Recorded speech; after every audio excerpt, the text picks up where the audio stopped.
I remember to the day when my dad told me, no, I don't want to throw the ball. Mm. I don't know whether it was 14, 15, but I remember, no, I don't want to throw the ball. Crushed me. So when Luke had come home from karate when he was 17 or whatever, driving home at 11 o'clock at night saying, hey, he gets home, he goes, hey, Dad, you want to go to In-N-Out? I'm in bed. I'm like, yep, let's go.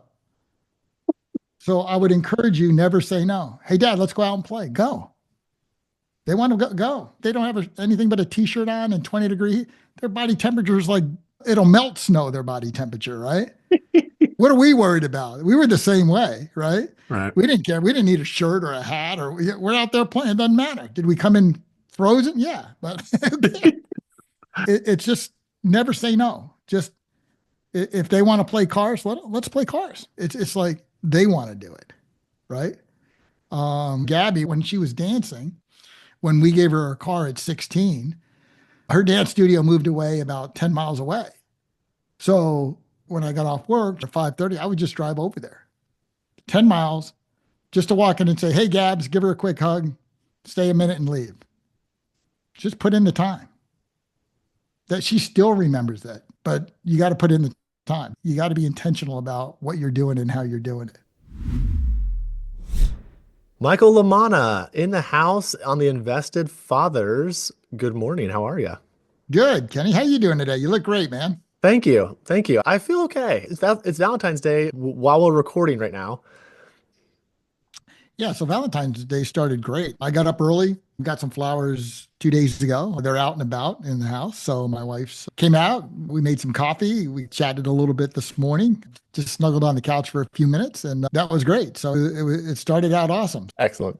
Yeah, we got some good plans for tonight, going over some friend's house. Because restaurants to us are just, they're tough on Valentine's Day anyway. And we're more about these days, being married almost 32 years. How do we want it to be? Not what it should be or what There people you say it go. should be. Yeah.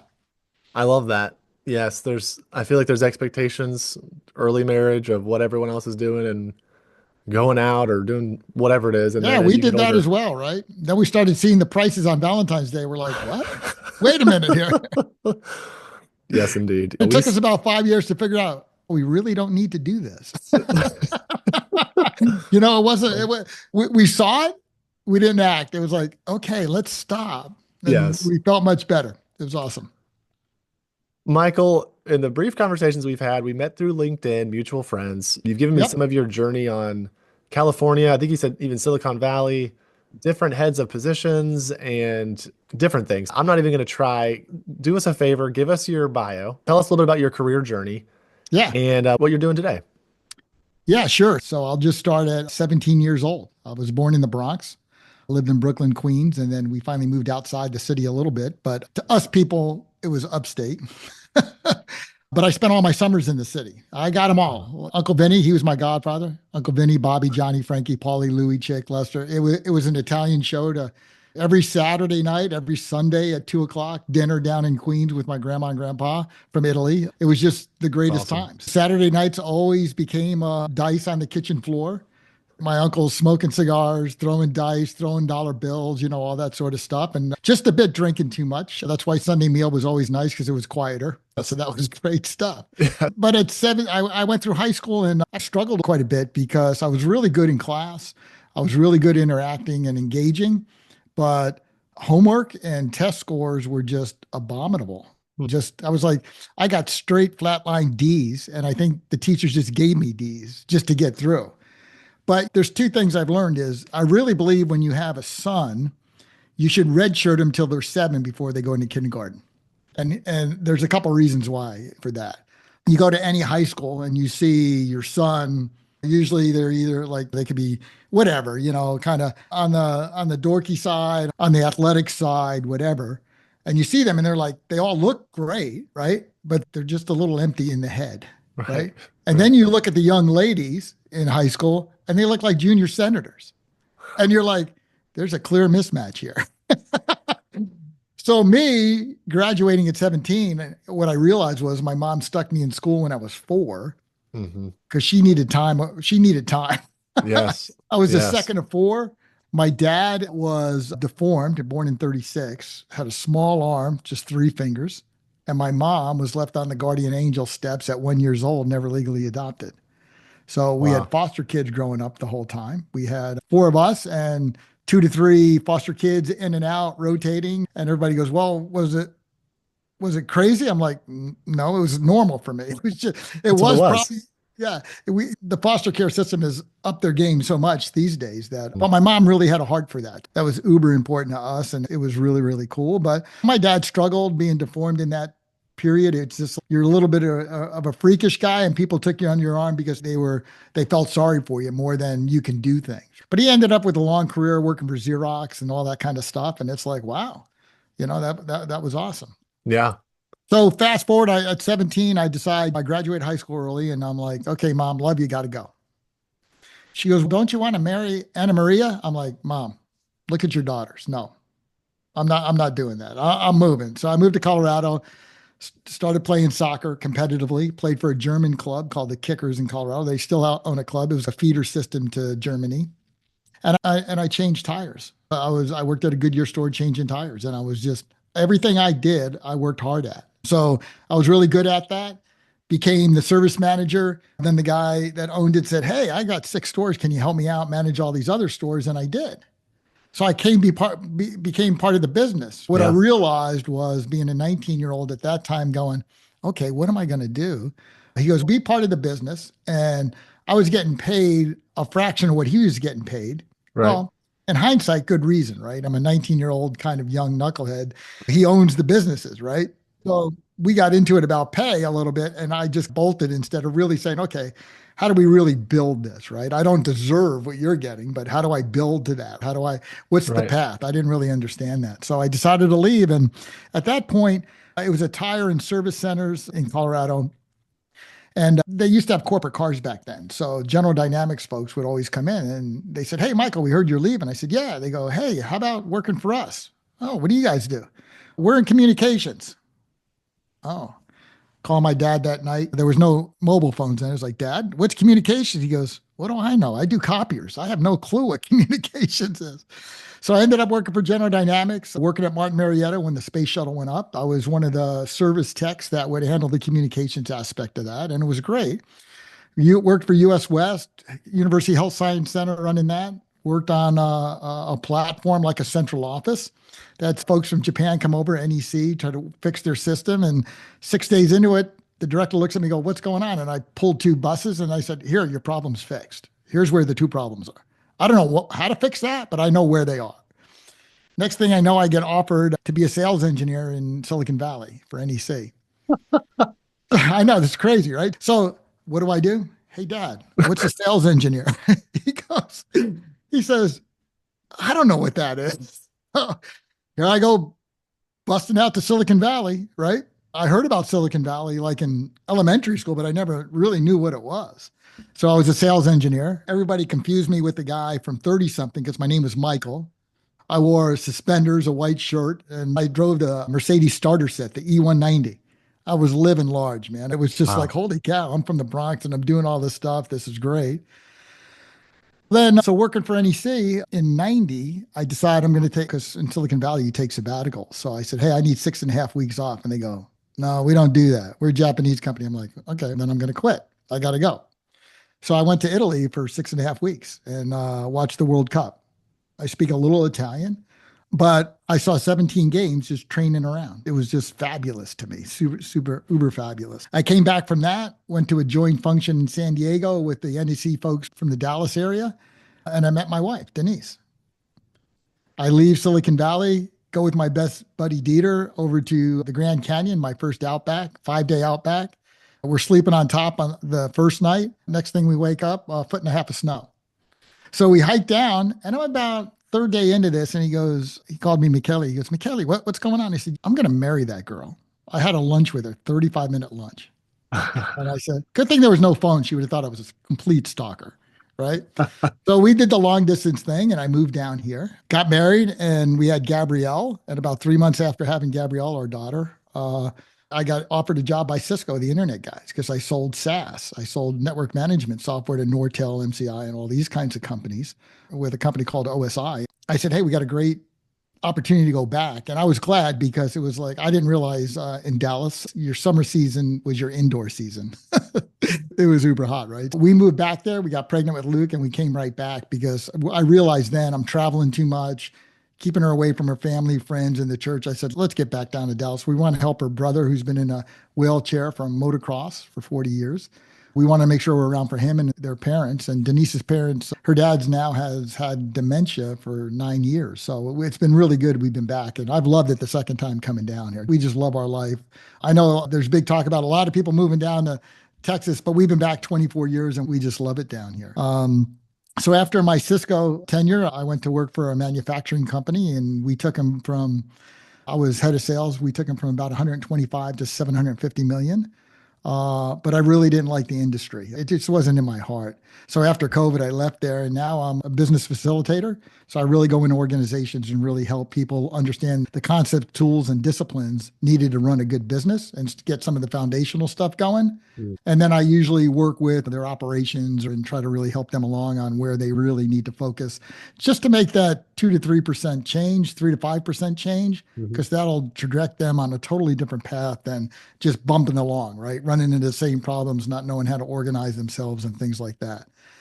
So that's what I do these days, and I love it. I usually have 5 to 7 clients on a yearly basis that are coming in and out, and I'm loving life. It's super good. It's my wife, married 32 years. She's a rock star. She's been in real estate for 15 years. She just got the award top producer for DFW for 2024. So super successful. Now she's transitioning over the last 2 years as well into senior living because she's seen what her parents had gone through. Mm. And she's really got a heart for that. She's on dementia friendly boards and all that sort of stuff. It's a small boutique firm, but they do fabulous. It's great. And it's all referrals. There's no marketing. There's no LinkedIn. It's just all referral stuff. So it's super good. And that allows me to focus really on my business and what I'm doing. So it's really good. So got 2 kids. I remember when Gabrielle was born, we drove out of the nurses said, hey, you guys can go home now. And I was like, we're not ready. We need a couple more days in the hospital. They go, no, You're ready. you're going. You're So out. the funniest thing happened. So I get in the Ford Explorer. It was back in the day. Realized Gabrielle's 26 now. We get in the Explorer and I'm driving down the road and people are just flying by me, probably like I did every day, right? Just normal drive. And I'm like, these guys are crazy. I just was like, I was panicked, right? Because they didn't know I had my baby in the car. I was Right. like, oh my gosh, what an eye opener. Gabrielle's now 26, graduated from Oklahoma University. Mm. She's been in the business world almost 3 years. Okay. She does what they call interior design, which I thought was like curtains and stuff, but she's an architect. So Yeah. she architects everything but the 4 walls, outside 4 walls and the foundation and the roof. She does all the facades, stairways, electrical, and she loves it. That's her wheelhouse for sure. She was in dance forever. I can remember going to dance events forever, doing that. So people know that have their child in something. It's a full-time sport, everything, and it costs a lot of money, right? So that was great to be a part of that with her. And then my son, a couple years younger, he's going to be 24 in March. He's a super good kid. He went and got I think his Eagle Scout when he was 16. We still go visit the bench, which is 3 quarters away from my house on the lake, Grapevine Lake here in Texas, and fix it up twice a year to make sure it's working and all that kind of stuff. So that was an awesome journey. I think I taught 100 different merit badges to our troop. I was pretty engaged there doing all that sort of stuff. So that was uber fun. When he was 7, going into second grade, they realized they tested him for dyslexia. And I was like, what's dyslexia? I couldn't even spell it. I was like, what's dyslexia? Right? Let me look this up. Come to find out, after understanding what dyslexia is, I had to raise my hand and said, oh, great. I gave him that gene. Yeah. This is why I struggle, because all the things they were Yes. talking about, I just coped with and struggled with. So they gave him a lot of tools to do this. Fast forward at 16, became the first time he became a world champion in Taekwondo. We went to Korea. He beat all the Koreans. He beat people all over the world. And then he got it again at 17, a second world championship. Wow. And everybody says, Michael, your son can probably kick your tail. And I'm like, yeah, but I'm from the Bronx. I told him never go to sleep. I Right. still got a little bit of that Bronx in me. I'm like, oh my gosh. And now he's at Texas A&M. He graduated last year. Good for And him. then as soon as the day he graduated, he went right from the graduation ceremony into his master's class. So he's got 3 semesters to get his master's degree. And he's focused on finance, economics, and land development. It was really good. But we didn't realize how good Taekwondo or karate could be for dyslexia kids. It's really about patterns and really developing yourself in that way. So I think that really helped out. He graduates this coming summer, so that's awesome. But I'll tell you, there's a lot of things I learned being a parent for sure. Number one, and most important for us, is our faith, without question. Our faith really helps drive us, centers us, kind of guides us on where we need to go and where we need to be. So that's been an awesome thing for us. The second thing I'll tell you is that you got to focus on your marriage. Kids aside, if you're not focused on your marriage, we don't think we'd be as successful as we could be with our kids. Mm-hmm. And I traveled the world for Cisco, right? The internet guys, back when 25 years ago, we were flying all over the world. Not a badge of honor. I got 5.7 million miles just on American, right? We were flying all over the world. When I was home, I had to make sure I paid attention, right?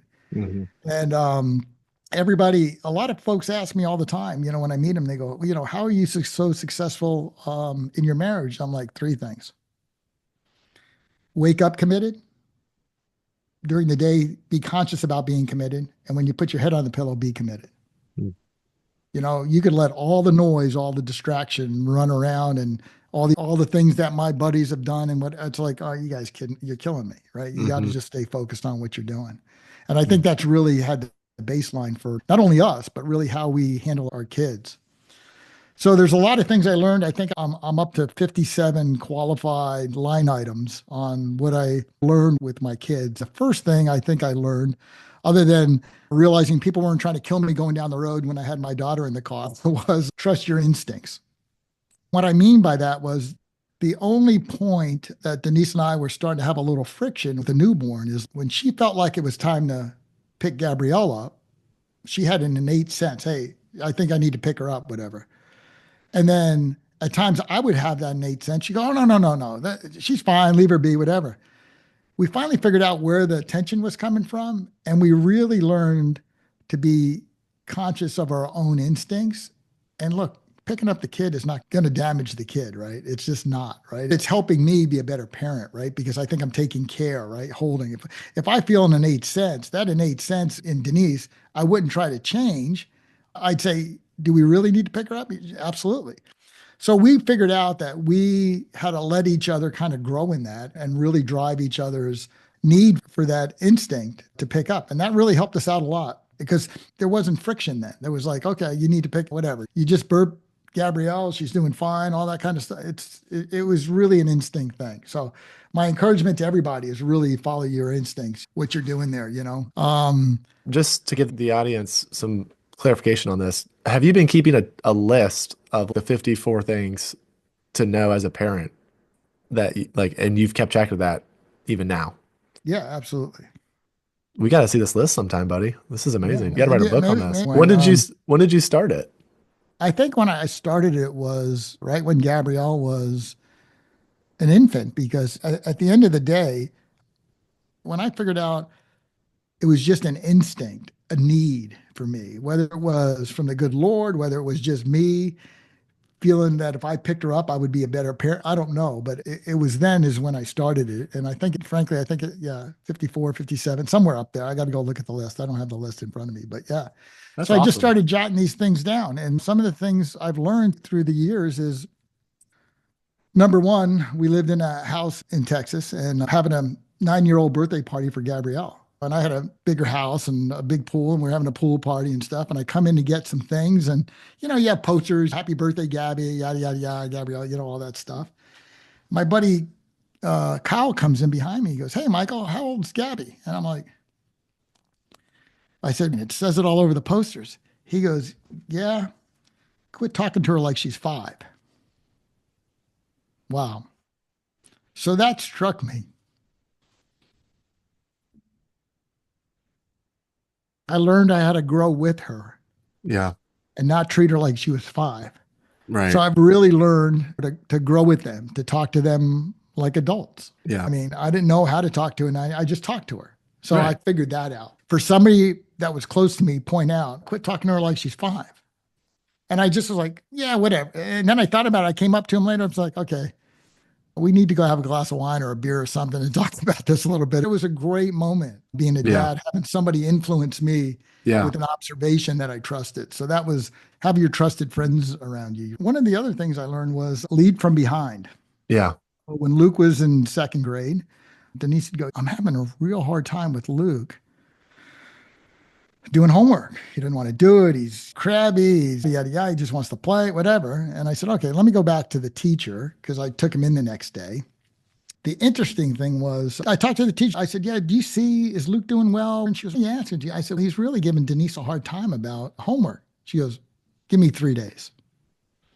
And about 4 days later, he comes home and says, Mom, you know how important homework is? So it taught us to lead from behind with trusted people around us, right? Have people influence your kid that you can trust to really drive what we were doing and how we were doing it. So I always call it leading from behind. Because why? Because us dads, we're the hammer. Right. We're always the hammer, right? And it's really hard to take a breath and just listen. Right. So I've really worked on that on myself for a long time and still do. Yeah. They still call me, they go, Dad, I don't want an answer. I just want to tell you something. So, Just in so case you forgot, Dad. I either scarred them or I'm just not good at it yet, or probably a combination, right?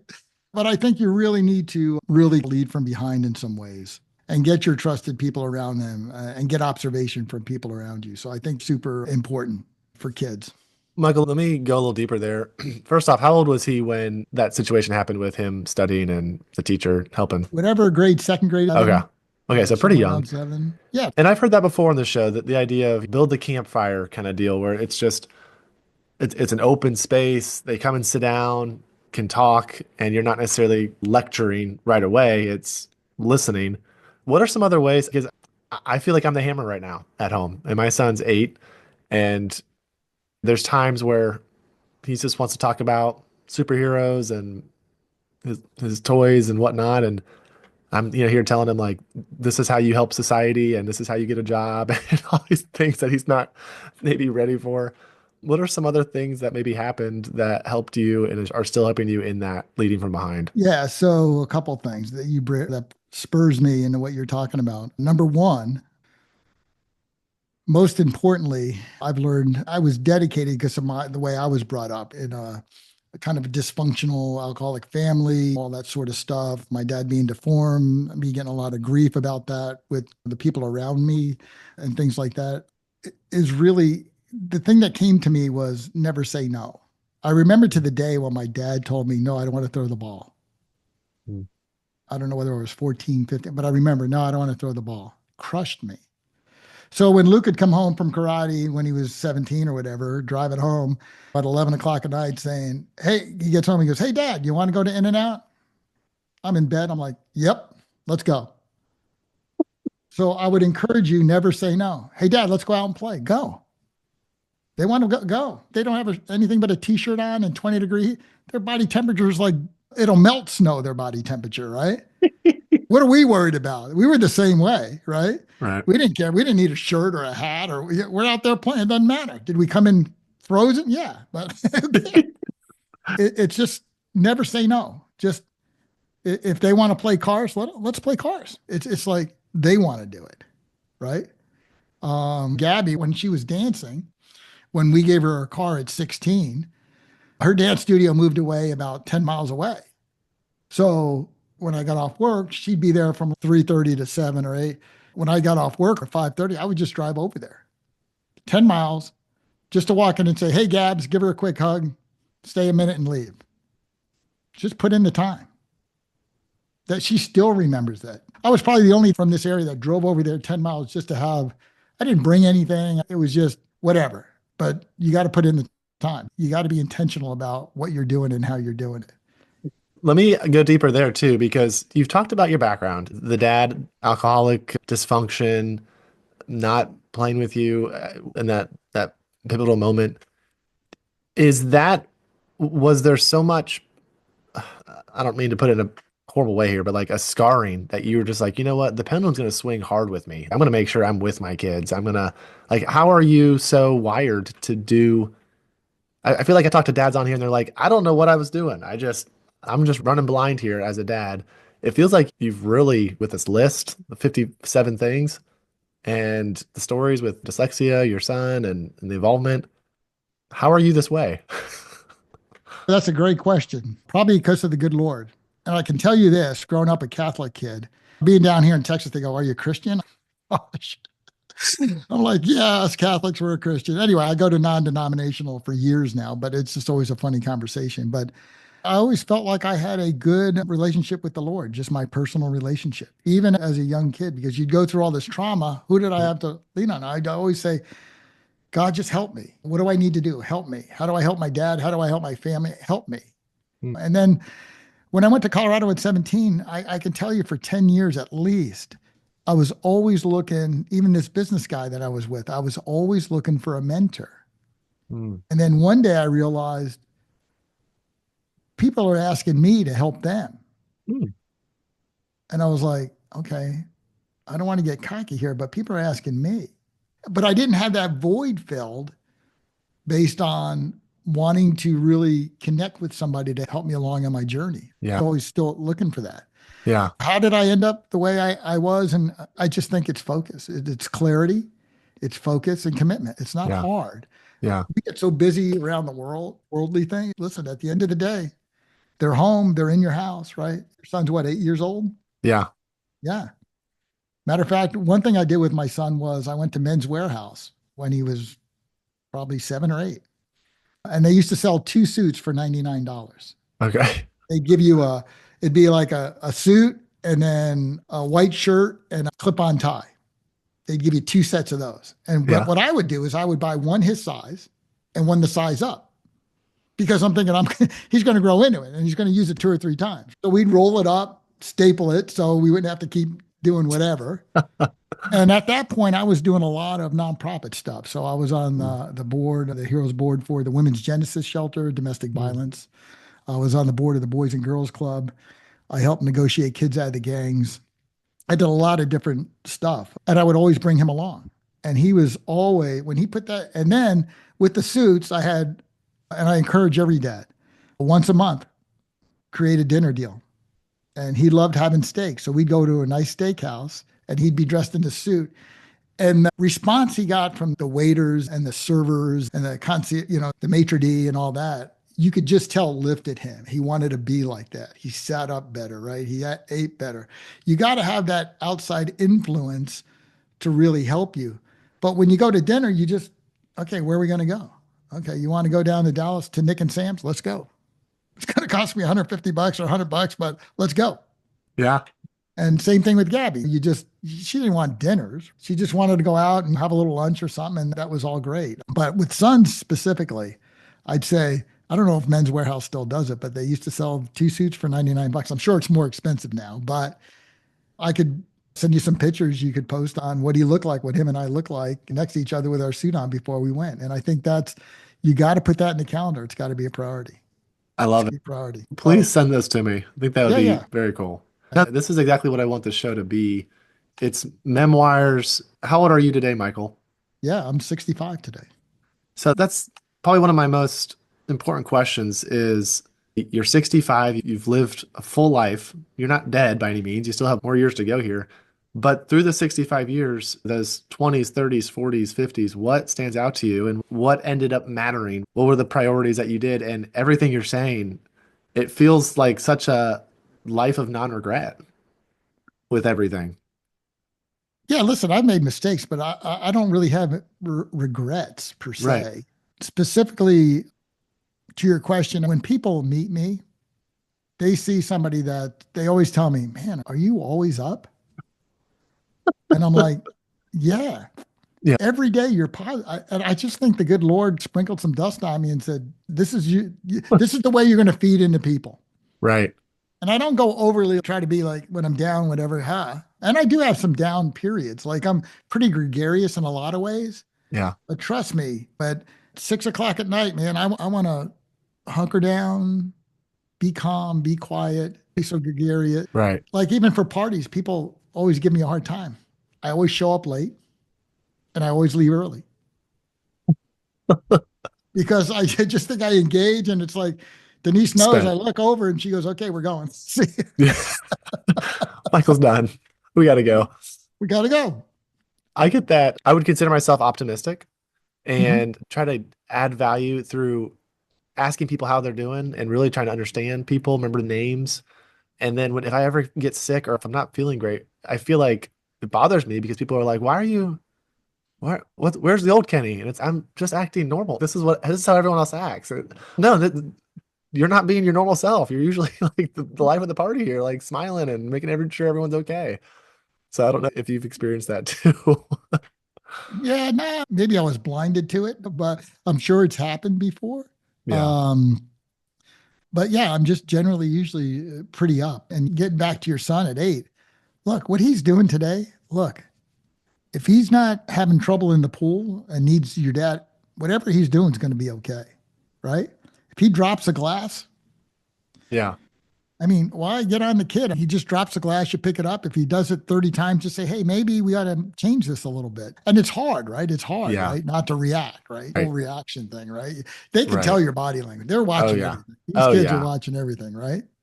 No, And then that when they go to school, they see kids with older kids. So their kids are doing more than your kid. And, it's a lot to manage. But fundamentally, look, if you're married, you got to make sure you're focused on your marriage. Mhm. That's the way your kids are going to be.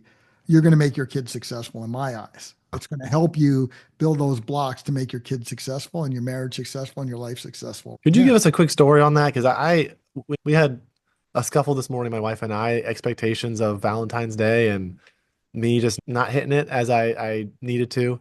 Any stories, memories of rather something that you did really well or something that you just failed on in light Oh, of keeping the marriage where it needed to be?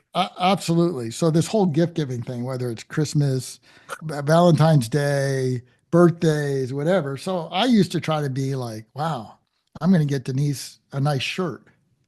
When you see that same shirt with the tag on it 12 years later in the closet, that's not the right gift.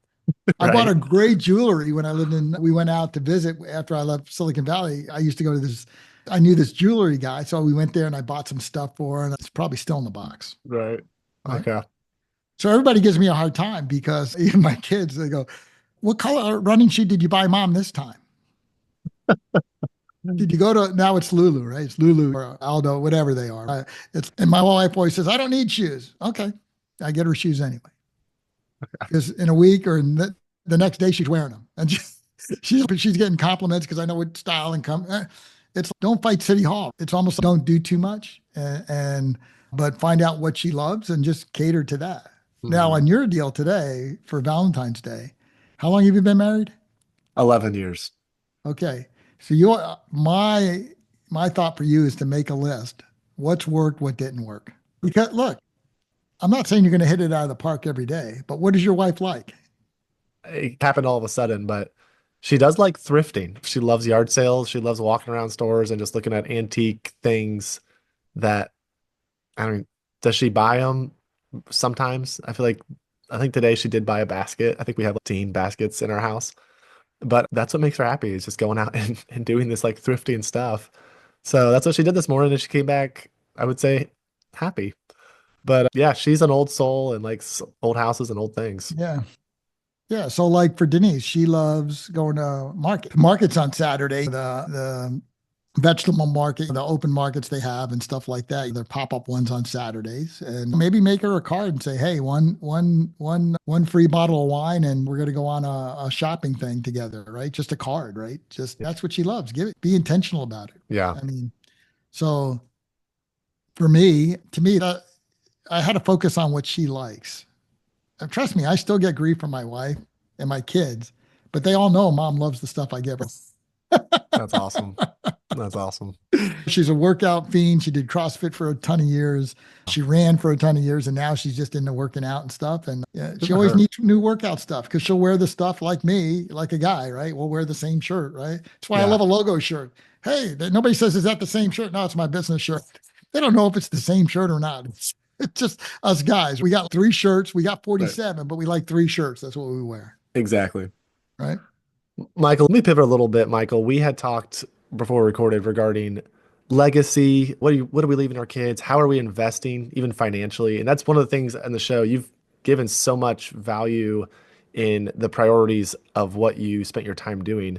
Earlier in the episode, you did give us the different career path that you jumped around and had quite a spread. At this stage in your life, 65, what are some things that you can share in regards to how you're investing right now? And even work wise, are you still working? Is that still like a joy, passion of yours? Yeah, And absolutely. how are we, what stage are So, you in right now? so a couple things. I'm not sure if you're going to be able to see it, but for 10 years now, basically when Gabby got a phone, I text her every night. Good night, sweet sweets, pickle and a pear. Love you. She usually sends me something back. Yeah. Even during her college days, I text her every night, probably 9 or 10 at night. Sometimes you hear back from her, sometimes not, if she's working on a project late. And I do that with my son. I got the same note for my son. Good night, buddy. Love you. Proud of you. You know, something simple, basic. So, of course, you could set up your phone so you don't get calls except for emergencies for the emergency people, right? Yeah. So he answers me at 1 o'clock in the morning. He's done studying or whatever down there. And he goes, Hey, thanks, Dad. Love you too. And so the phone's going off. But be consistent. Touch your kids. They have devices. Just leave them a note every night. So invest that way, right? Not in monetary stuff with people like that, but invest in that. Now, when it comes to what I've been doing all my life is look, everybody tells you put $300 a week away a month, every other week, every week if you can't, whatever. Just keep putting it away because everybody used to say to me, "Hey, Gabby turned 16. You bought her a new car." Yeah, I knew that was coming up. Right? She's Right. going to college. It's paid for. Okay, you got to be intentional, right? Don't think, "Oh, I'll start it next week or tomorrow, whatever." You got to think like here, you see it, we see it, right? So many older people just don't have a dime to live off of other than Social Security, and they're just Right. struggling. And Right. there's really no need for that. They just need to be what I call boringly consistent. And I got healthy, what I was coined as being healthy paranoia. I got some healthy paranoia on being boringly consistent on the things that are uber important, that are foundational stuff. And investing is one of them. I do some investing with a group, a private equity group that invests in multifamily stuff. It's usually new stuff that they're building and stuff. Hmm. I think their portfolio is now about 750 mil. And I've got a small investment with that I just keep churning over, things like Hmm. that. Hmm. And then, of course, your typical knucklehead things like the stock market. I've got a good group that manages that, but I just shake my head. I'm like, it's just a crapshoot. But you got to keep doing that. It does benefit stuff. And then my business is, I decided to be a consultant 2 years as soon as COVID ended. And for 2 years, it's been a bit of a struggle, but it's at the end of the day, I want to serve people. I want to be able to deliver my value and pass on the things I know about a business because most people are, they always say it, working in the business, not on the business. And Hmm. they don't know how to get their team motivated into the direction they want to go to. They all Yeah. talk about it. I don't have the right person. You probably don't have the right culture. You probably don't have them bought in the heart to really do what you want them to do. Because what is there, 33 million small businesses in the US? After year 5 or 8, they're all out of business, 80% of them. Hmm. There's a reason why. It's all the foundational stuff. And that's what I mean about being boringly consistent. It's not uber sexy to have a good meeting for an hour and really listen to people for 5 or 10 minutes on, hey, what's going on today? And then Hmm. really getting down to the meat of the meeting and having actual deliverables that could drive the company.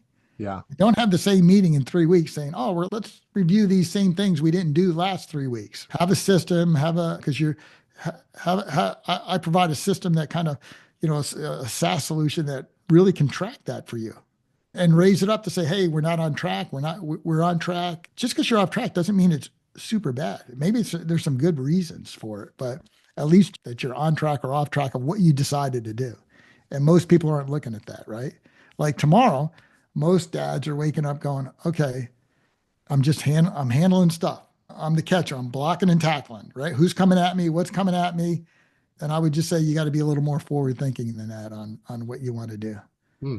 And the first thing I do is go to Men's Warehouse and see if they got a couple suits for guys that have young men because getting that validation when they put on that suit and you put on a suit, whether it doesn't have to be a tie, it could be just a jacket and some jeans or whatever. Hmm. And they walk into a restaurant with you and people go, wow, look at this young man. You'll be shocked what it does for that kid and That's you, excellent. right? That's excellent. Yeah. But investing is always a key, right? Anymore, you're flooded with things and opportunities to do. Guys like yourself that are focused on a niche of investing in real estate and things like that. To me, if that's a passion for somebody, they need somebody like you with experience that can help guide them, that is not and manage the risk appropriately for that. So Thank you. that's what I think for that. So Thank you, Michael. yep, Michael, I want to give my audience one last bit of how to find you in regards yeah, to if they wanted to see more of what you're up to. And then also, we had a conversation very briefly about sort of your target audience in a potential role of a chief operating officer or some kind. Give us like a, 60-second, and this is what I'm looking for in regards to the type of niche position you'd like to have yeah, through the coaching and consulting you talked about, and then how we can track you. yeah. My clear focus is driving businesses. My range really is about 5 to 75 million and about anywhere from 10 to 200 employees. That's the kind of groups that I find that I can really affect and really move Mhm. and that Mhm. really have a good culture to move in a direction they want to go to. So that's the kind of framework as far as like a profile. Mhm. People go, "Do you have a niche?" I'm like, "Look, I've been in software, SaaS, technology, services, manufacturing. So I've got a wide range and it's all about getting the structure in the organization and being able to start really moving the structure in the organization along with the concepts and having the right tools. And the third thing is how do I develop those disciplines within that organization to really to make it boringly consistent in what they're doing, right? So those are the kind of companies I'm looking for to work with. And I've got a good kind of program. Typically people say, Michael, you don't charge any more than a good admin. And you're right. That's what I charge on a yearly basis. You Yeah. advertise that over 12 months. It's like you're giving this much value. Why don't you charge more? Because I want to help 5 to 7 to 12 clients a year. I'm doing well. I'm doing fine. But Mhm. that's what I'm looking to do. And the way to get a hold of me, you could probably post it, but it's LinkedIn, Michael Lamana. You could go to my website, precision180.com, or you could just give me a call. Awesome. Yeah. And I wanted to also say, Michael, the way we met, I posted something about chess. Our mutual Yeah. friend had said something, and you jumped in there. And I think from just even the beginning, I could feel very much you wanted to engage, you wanted to help, and we were talking chess for a few Yeah. paragraphs back and forth. Yeah. So, thank you for living what you've been preaching. You've given a lot today, and thank you for joining the Invested Fathers. Michael Lamana, thank you for being with us. Great. Katie, thank you. What a blessing.